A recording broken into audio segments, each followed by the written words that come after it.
So, second thing that I'm grateful for today is my daughter, because I only have 2 kids. My body can't handle pregnancy. I've clearly learned that. I got sick in my first pregnancy. Um, my son was not trying to leave there, and it fits his personality. He was just in there like white on rice. He was not trying to leave. I was like 40. I think I was 42 weeks pregnant. He was holding on. I had to be induced because they said he was running out of liquid in there, and so they had to induce him. And then the umbilical cord was like around his neck, and all this other stuff. They had to like stick. First of all, the stuff they stick inside you when you're in labor is criminal. It's criminal. Like they didn't. It's criminal. It's criminal. Anybody that's pregnant, don't ask for all the details. Just because it's got to come out. The baby's got to come out. It's criminal. All right.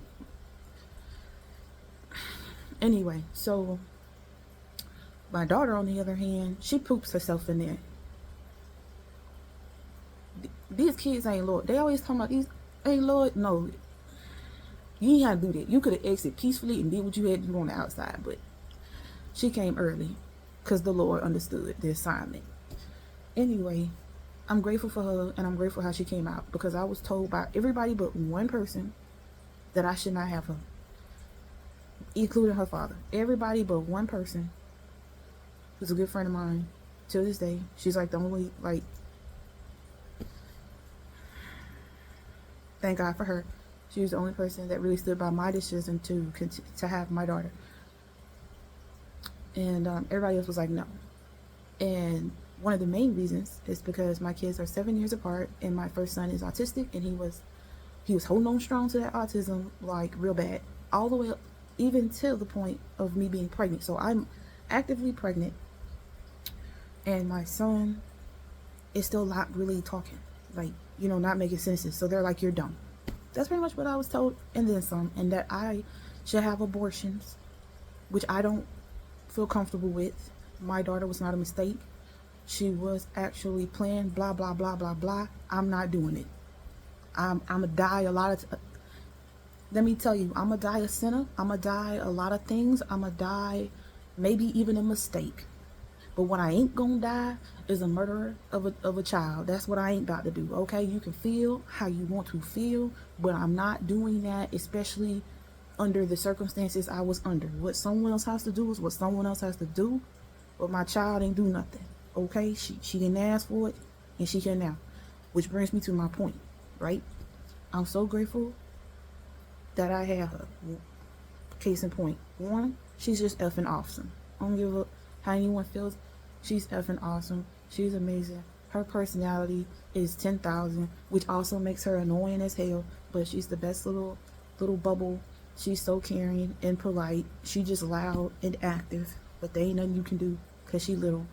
And the crazy thing is, not only is she not autistic, which people should, one, apologize, because that's a really offensive thing to just say to somebody.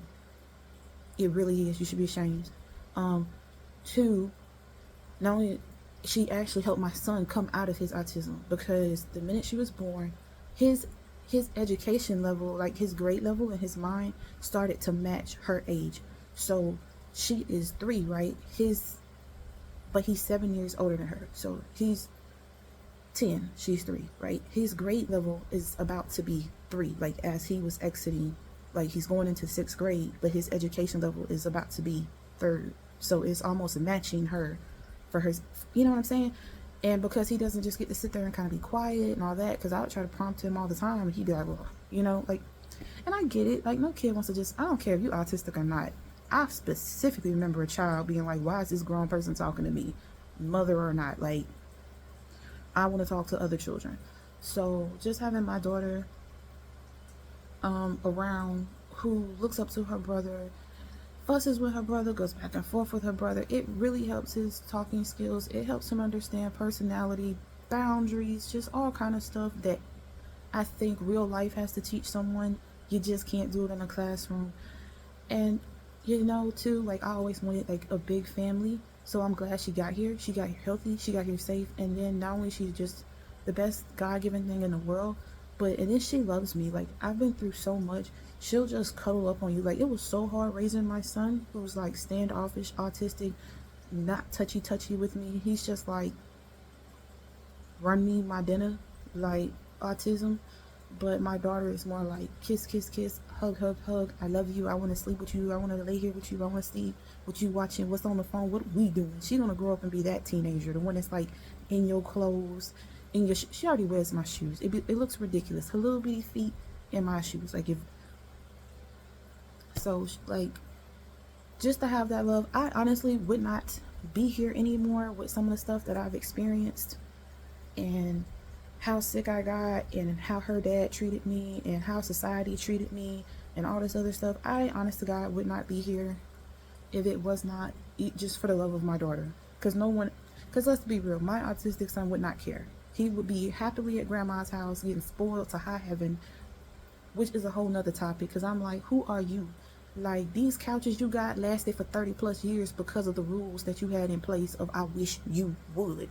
Now all of a sudden you got pillows and all around for my kid to just hi-ya. And you know how crazy it is to hear her telling my kids to bring pillows into the living room so they can. And I'm like, what's the, is that for they, like, if they like, what y'all doing? Y'all camping out? You gonna watch movies? Or what is this? Oh no, it's because they, for when they jump off what? This ain't no jump off what? Is the weather bad out? What is your TV? Jump off? Is the Legos not? So anyway, like, she's just the best little human being ever. Hands down. My son's the best human being ever. Hands down. They're both my favorite. They're just like two different kind of favorites. They're both two different kind of flavors of weird, just like me. I love them. God did what God had to do, and he did a wonderful thing. I'm glad I got them. I'm glad they're here. God bless anyone that has their kids, and I hope that they can enjoy their kids like how I enjoyed my kids that get on my last nerve. But she's like the best little miracle ever, because I promise you, like, I'm always on the brink of tears because it's been hard. It's been hard. But especially without the proper support, it's been hard. And I'm telling you, they get me through, like, just their little weirdness, and like how my son, like, I'm so proud of him. He just be building stuff now. I'd be like, oh, okay, architect. And with his autism, I'd be like, okay, you can be a little construction worker, or architect, maybe an artist. Your auntie can draw, girl. I mean, well, get my mind right. Got boy and a girl. Okay, boy, like, you can draw. You might be a little, artist.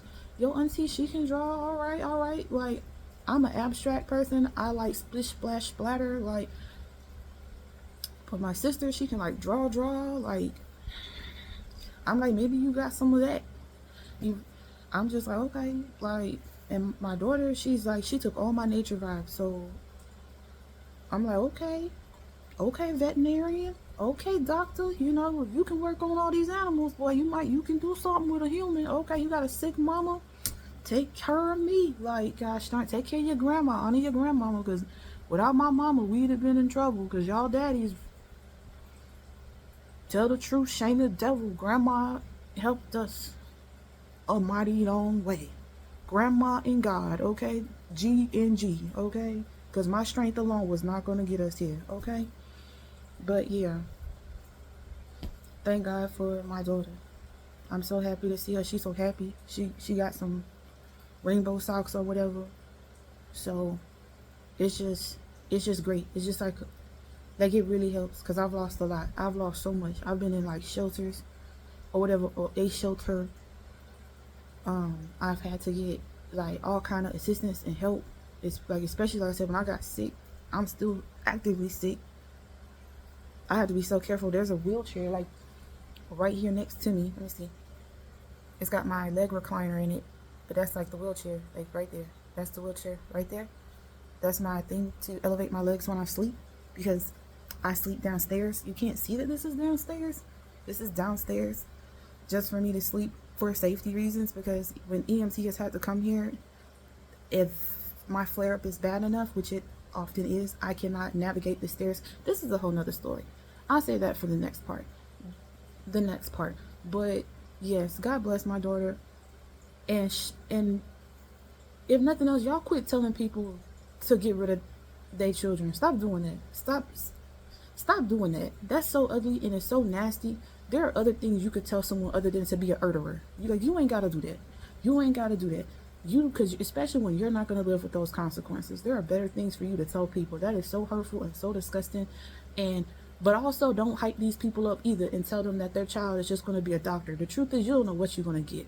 It's gonna be between the Lord and whatever works that the individual person puts in. It's gonna be a battle or camaraderie between the two, Jesus and the child. It's going to be that and whatever prayer you put into it. But don't sit here and go around and be trying to tell people keep them because of this or get rid of them because of this. The truth is, you might have to find it's an individual choice for each individual person, but it's not cut and dry as to glorify one situation or just, you know what I'm saying? It's not, it ain't all that. But I'm glad I got my kids. I'm glad I put the work in for the kids. Worth every single piece of debt, letter, my illness, all my pills. It's worth every sacrifice. Me having to sleep downstairs. It's worth all of it. My children are the best thing I have ever made in my life. On God. And these people that be like, I would never hurt somebody. Oh, my children, I will.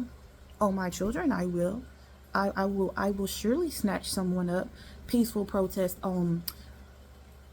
That's for Jesus. Leave peaceful protest for Jesus. Because over my children, it will be a march straight to hell. Okay, we gonna have to all come together for my soul. Okay, over my children. Okay, and on that note, probably over any child, especially an infant. Because I'm lost, but I ain't that lost. Okay, God still. But yeah, like my daughter's the absolute effing best. She's the effing best. She's the only thing that's really kept me here. She's worth every dime dollar. My son's worth every dime dollar. And you know, I'm so grateful for her little happy beaming sunshiny self. She's just so happy. And now thanks to her, we have freaking pet snail named Gary. And that sound in the background y'all often hear is the fish tank that I bought years ago that was at my mom's house that is now up here because we now have a fish named Anne. But that's neither here nor there. That's for another video.